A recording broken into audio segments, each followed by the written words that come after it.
الصلاۃ والسلام علیک یا رسول اللہ وعلی آلک و اصحابک یا حبیب اللہ۔ الصلاۃ والسلام علیک یا نبی اللہ وعلی آلک و اصحابک یا نور اللہ۔ دوسری شرط، آزمائش پر صبر۔ محبت خداوندی کی دوسری شرط یہ ہے کہ اگر انسان کو دنیا میں رہتے ہوئے کسی آزمائش یا پریشانی سے دوچار ہونا پڑے تو وہ اس آزمائش کو مصیبت نہ سمجھے بلکہ اسے اپنے محبوب کی عطا جان کر خندۂ پیشانی سے قبول کرے۔ اس دکھ اور پریشانی میں ایک گونا راحت اور لذت محسوس کرے۔ لوگ عشق مجازی میں اپنے محبوب کی جفا پر اس کے اور زیادہ گرویدہ ہو جاتے ہیں اور انہیں محبوب کی جفا بھی ایک طرح کی عطا نظر آتی ہے، اور اس پیکر جفا کا ہر ناز نہ صرف قابل برداشت ہوتا ہے بلکہ زیادتی محبت کا باعث بنتا ہے۔ خود قرآن کریم میں زنان مصر کا یہ واقعہ نقل کیا گیا ہے کہ جب انہوں نے گورنر مصر کی بیوی زلیخا کو استہزاء کا نشانہ بنایا تو زلیخا نے ایک کھانے کی مجلس میں ان تمام عورتوں کو مدعو کیا اور ہر ایک عورت کے ہاتھ میں پھل اور چھری پکڑا دی، اور پھر حضرت یوسف علیہ السلام سے کہا کہ ان کے سامنے سے گزریں۔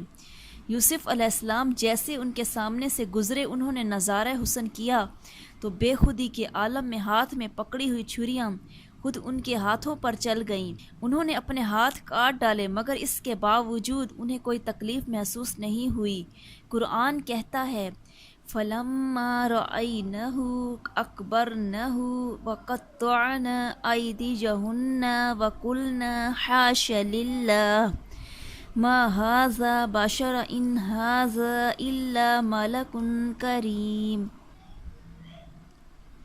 جب ان عورتوں نے ان کو دیکھا تو ان کے حسن کا رعب ان پر ایسا چھا گیا کہ پھل تراشتے تراشتے اپنے ہاتھ کاٹ لیے اور بے ساختہ بول اٹھیں، سبحان اللہ، یہ حسن، یہ آدمی نہیں کوئی بزرگ فرشتہ ہے۔ یہ کیفیت تو عشق مجازی کی تھی۔ جہاں تک عشق حقیقی کا تعلق ہے اس کی حقیقت اس سے کہیں ارفع و اعلیٰ ہے۔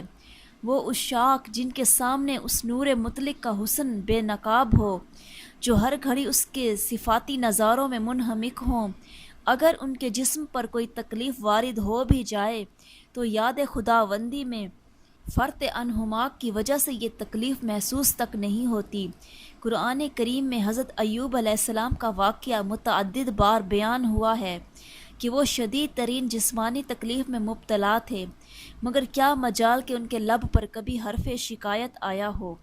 مفسرین فرماتے ہیں کہ تقریباً 12 سال وہ اس بیماری میں مبتلا رہے۔ ان کی بیوی انہیں یہ کہتی کہ آپ خدا تعالیٰ سے دعا کیوں نہیں مانگتے کہ وہ آپ کی تکلیف دور کر دے۔ وہ جواب دیتے کہ میں زندگی بھر رب العزت کی نعمتوں سے بہرہ رہا ہوں، اب اگر اس کی طرف سے یہ تکلیف آ گئی ہے تو مجھے بے صبری کا اظہار کرتے ہوئے شرم آتی ہے۔ 12 سال کے بعد اہلیہ نے زیادہ ہی مجبور کیا تو ہاتھ اٹھا کر فقط یہ فرمایا انی مسنی الضر وانت ارحم الراحمین، اے میرے پروردگار مجھے اذیت ہو رہی ہے اور تو سب سے بڑھ کر رحم کرنے والا ہے۔